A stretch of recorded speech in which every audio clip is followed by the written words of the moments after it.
একটি গ্রামে ৩ ভাই মং শাওবি, জিখে শাওবি, অর্থার শাওবি এলাকায় বাদশাহ ভাইয়ের দোকানে বসে চা আর সিগারেটের মজা নিচ্ছিল। তখনই হঠাৎ মং এর মোবাইলে কল আসল।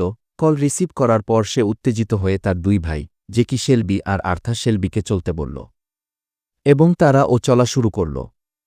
হাঁটতে হাঁটতে তারা নদীর ঘাটে এসে পৌঁছাল এবং কাউকে খুঁজতেছিল মং শেলবি। তখন একটি ছেলের দেখা পেল বসে বসে গেম উপভোগ করতেছিল। তখনই মং শেলবি তার উপর লাইট মেরে দেখল এবং কোনো কথা ছাড়াই সব মায়ের ছেলেটির উপর পড়ল কি মূলত ছেলেটির সাথে তাদের কিছু পুরনো শত্রুতা ছিল এবং সেই শত্রুতার কারণ সেই ছেলেটা নিজেই।